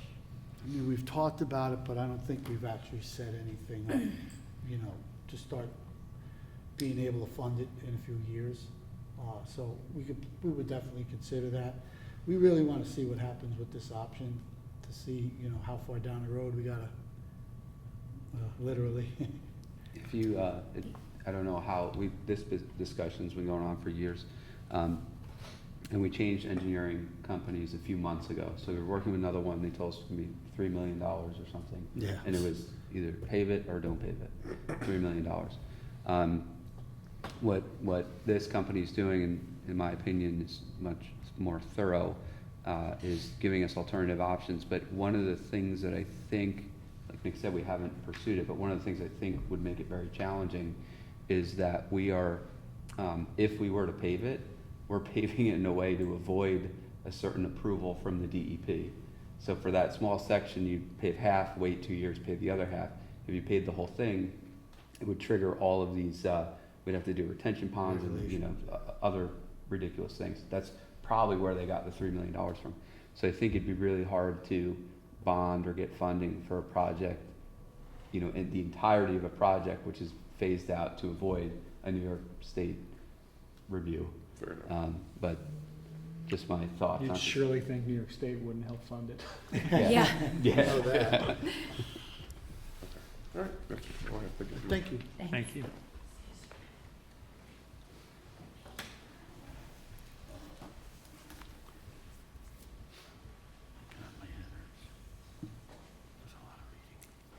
Hi. Hello. I'm Maxine Reddy. I live on Ivy Hill Road, and I recognize the irony of this statement, but thank you for paving Ivy Hill. It came out great. It's really nice. However, I am in favor of keeping Maple Road unpaved. But when you talked about closing the road, I got a little nervous because I was thinking about emergency vehicles. And I know the other end of the road would be open, but is there notice given to, fire, police, all of that? Oh, yeah, when- I have to say, sometimes I have dropped the ball on notifying the public, but we do notify the emergency services anytime Mike does something on a road that could cause a problem for them to get through. So yes, we would definitely, and now that you've said something, we'll be sure to make sure everyone knows we're gonna be closing that road for a little while. And he does involve the school district, everything. So, pretty much everybody's involved. I know Mom is up there, Yeah. so if there is a concern, yeah. Sadly, we've had lots of emergency I vehicles, know, so. I know. Yeah, I just wanted, when I heard that, I got concerned, so. Yeah, okay. And Mike, we did say 2 days, right? Yeah, Okay, 2 days, yeah. okay. Great, thank you. Thank you. Uh-oh. Oh, he's a peaches kind of.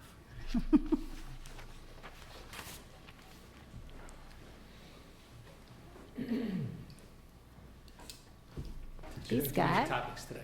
Scott Seaman, Town of Southeast. Hey, So I'm Scott. here right now from the Board of Education. We always do appreciate the information we do get from the town, and from Mike in particular. The scheduling is a boon. The one thing I would point out, that this is for future information, with the proposed transition to electric buses, besides the fact that they're 2 to 3 times more the cost per bus, they're extremely much heavier.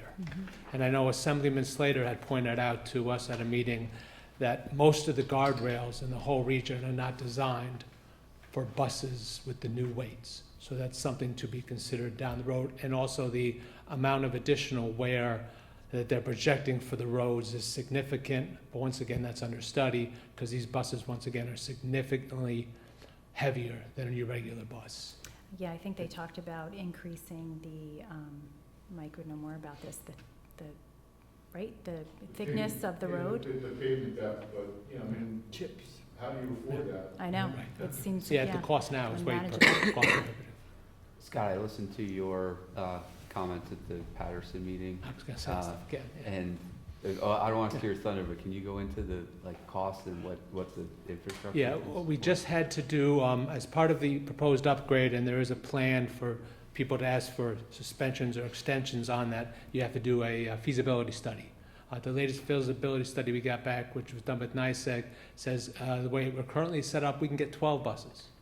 Now, that's not counting the whole infrastructure that has to go in. We currently have a fleet of 100 buses. And they cannot give us a timeline or a cost to do the upgrades on the infrastructure. They have no idea. So we're still continuing to work on it. And we're providing this information to the other towns and municipalities so that we're all on the same wavelength when it comes to discussing these issues with the state. While we're all interested in the electrification and the benefits it will go to the community and especially our students, I can't even, I'm Are these mandated at the this costs point? are prohibitive. Yeah. Are they mandated at this point? They're currently mandated by 27, if the rules stay in place, we're no longer allowed to purchase anything but electric buses. So as we replace the fleet, you would have to do it. And I don't know, a staged fleet replacement of electric with diesel and gas. And then the infrastructure and, plus there's a lack of, NICEAG does not possess the electric capability in Putnam County to, barely for our 12 buses, let alone 100 just for our town. Scott, for that, well, you don't have to answer this, you're here to make public comment, maybe I can come to a meeting, but I just wonder if the town should be an interested agency in the feasibility studies, if it's gonna impact guardrails and roads. I mean, that would be, if you're sending your letter in about the residency issues, Yep. you can make point of that too, because I would assume the more people that are on something. And Yeah. also, we can meet with our local representatives, our assemblymen, our state senators, let them know these are the items that we would like them to point out. If they're gonna push us into these things, everybody's involved, so everybody deserves a seat at the table. Yeah, I mean, you know, paving Maple Road with 20% of our tax levy, imagine, it would just bankrupt us. Yeah. And I wonder if the feasibility study included all the other districts in this area going to. Every district is required to do their own, because a part of the process when you're asking for the extension is you have to have the study to back it up on why you can't do it. So like they take your 12 into consideration when they're doing Carmel, or is it? Well, New York It doesn't- State, You don't have to answer my question. you know the districts don't get along well, Yeah. but, Well, you mean NICEAG, right? Yeah, I get, yeah, like it's NICEAG saying, well, you could have 12 buses, but then if Carmel puts in 12, now you can only have 6. Right. Right. I'm sure they don't, but. And Brewster is somewhat unique in the school districts. We own our own fleet, correct? Where other We own school our own fleet. districts do. Carmel leases and Yeah, Mahopac, I think a is a lot of mix. districts lease, and Right. I know that was an expensive prospect for Brewster, but I wonder if that's. And a really lot of districts also considered. outsource. Yeah. So now you're outsourcing it, so now all these companies Drivers, have right. to, so you're talking, there's companies, especially in Westchester, they'll be setting up infrastructure for literally hundreds. So I can imagine the electric draw in the heart of Westchester for charging 500 electric buses. That's insane. Yeah, it's just crazy. It's- But just so, and like I said, we have these documents available, you know, I'm sure we can share the information on this. And like I said, in regards to the resident issues, I think we're trying to put a little task force together. It's nothing as drastic as what we had last time, but to get our hands around it, Yeah. so we can get it bound, because it seems like we're getting back on path. We had a period of time where we didn't have a residence officer, but now that he's met the qualifications, he's on board full-time, bilingual, so we'll be working on that. I would just be concerned about the FERPA and all kinds of other relations, especially if you have a property which doesn't have a name. Because I know when the residency laws were written, I looked at them all, and sharing wasn't allowed. And then the fact that now sharing wasn't allowed, but now you're gonna share, but you're not gonna be able to have names for FERPA, is it really a viable document? I mean, the safety inspection part, but if you can't prove similarly that the Smiths live at 1 Main Street, while our documents may say one thing, but your documents are just saying that building has been inspected, that's a benefit, but it doesn't sway either way. And then any findings we have, it's not like we have a short window where you said, okay, you haven't proved residency in a year, you're out. It's a long drawn-out process, and it's ever evolving, because then it goes a stage, and then the clock starts ticking again. So I mean, you're well aware of the process. Yeah, I know If there's a, if It's there's a- a rental, but you can't prove it's that person, is one thing. It's the But if address. there's no rental at the Right. address, Yeah, doesn't that's matter what we're, what the that, name is. that's Or what we're multiple looking at to an address. cross-reference, I the mean, address. at the minimum the should trigger a address. fire inspection or something, Yeah. but I'm sure we have very strict restrictions on sharing, because it's not just FERPA, but now we're also talking the youth, and there's all kinds of other restrictions and protections, as there should be. Yeah, Yeah. we had done a FOIL to get addresses through the town to see if the building department, at the time, it Yeah. was wild, and I think, you know, our code enforcer here can attest to, there was dozens and dozens that he's found in the last 2 years that were illegal. Right. And we haven't, like, we've made them legal, you know, most of them are just brought into compliance.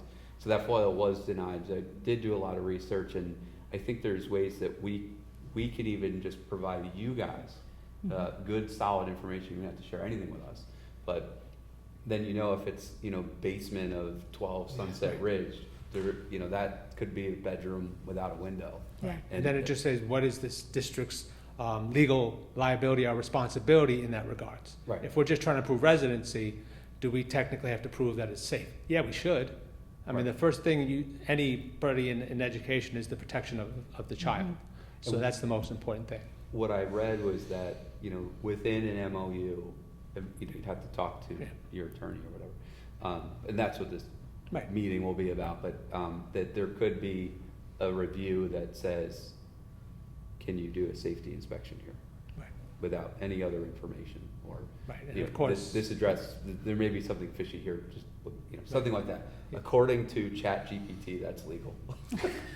Oh, we all It know must how be great right. that is. It must be true. It hasn't gotten anybody in trouble yet. You're really trying to get us in trouble now. But we can, we can talk about it, not trying to push anything, Right. but we're redoing this law, if we can, you guys have stated an issue, if we can help in any way, it'd be Of great. course. You know, we've always found the town to be great and willing partners. We point out that we're still waiting a date for the opening of the track. It should be any time now. If anyone's been by, it's beautiful. Looks like it's awesome. it's an incredible accomplishment.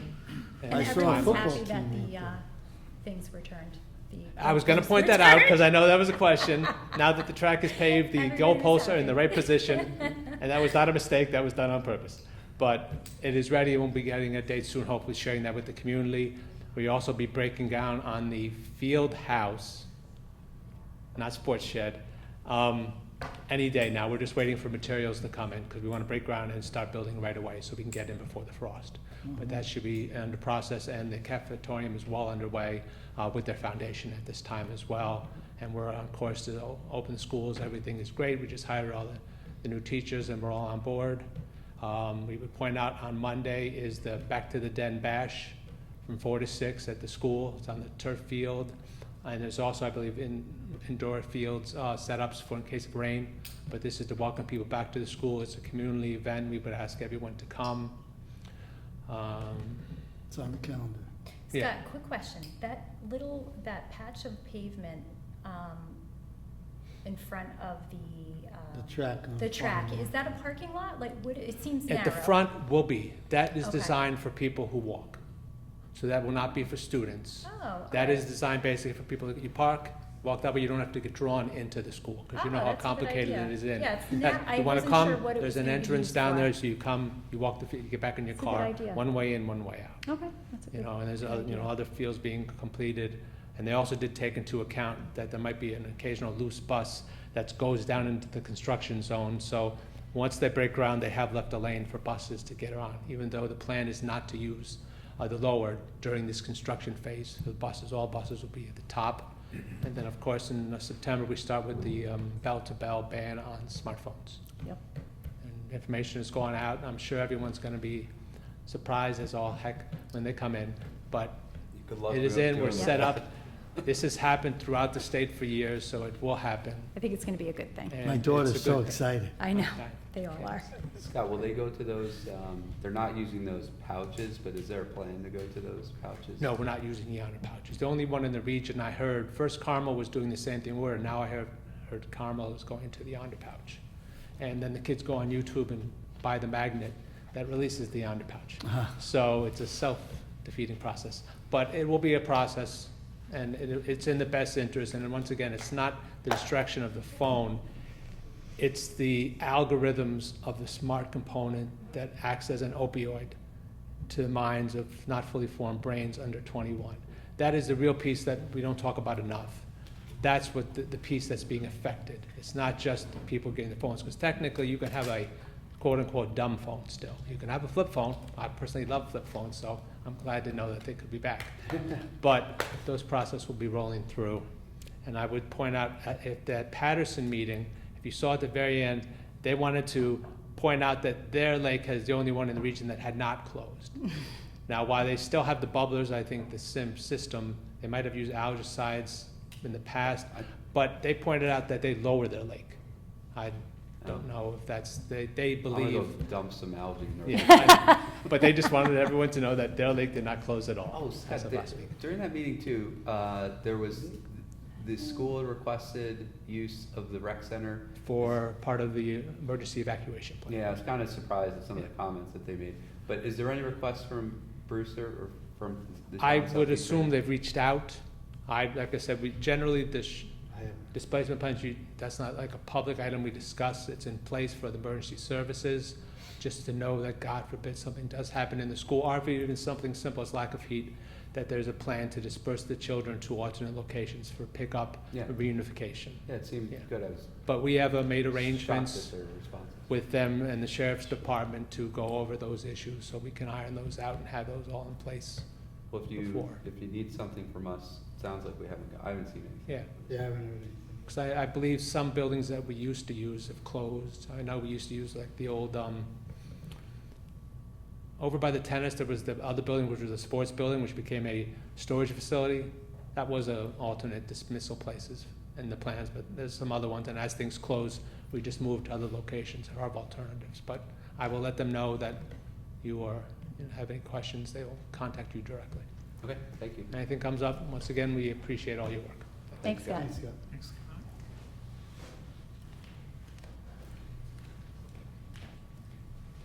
Good evening.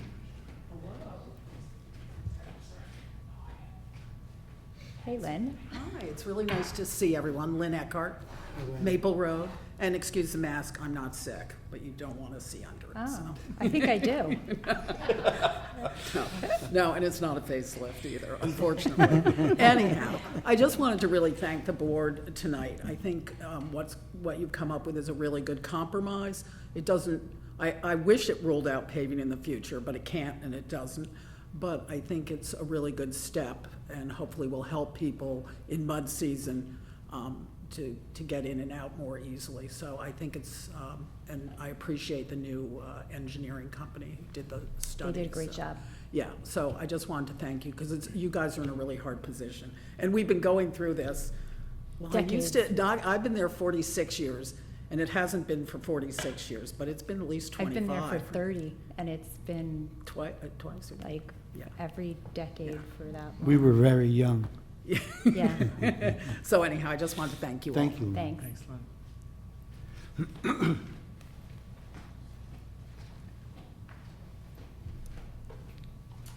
I am Paul Marini from Maple Road, Hey, and Paul. similar comments to Lynn. I'm pro paving, but I wanted to thank you. I feel like for the first time in a long time, we're being heard and the issues being addressed. So really appreciate it, and look forward to hearing the alerts or notifications are great. So really encourage more use of that for all issues with the town. But it's been very helpful. So Thanks, thank Paul. you. Thanks. Anyone else? So, I just got one announcement. Fire department is building a new, or looking to build a new firehouse. They have an open house at the corner of 312 and North Brewster Road, August 25th. It's next Monday, I believe. It is. They are basically just telling everybody what their plan is. There is a public vote on September 9th at the same location, I believe. The polls open at 12 and they close at 9 o'clock at night. It's a pretty substantial thing that these guys are trying to do for themselves and for the town. I suggest trying to get over there next Monday, see what they're talking about, and make your decision at that point. I can't remember the date they were here, Nick, but people could also watch the town board meeting where Yeah. they did the presentation. Yep. That was a thorough presentation too. It was probably two months ago. More than that. Yeah, 2-3 months Time ago. flies. It's got to be maybe 6 months ago. It's been a while. You can call my office and we'll find out for you if you want to look. But that's it for me. I just wanted to put that out there. Anyone else? Nope. Nope. Make a motion to close the meeting. Second? All in favor? Aye. Thank you, everyone.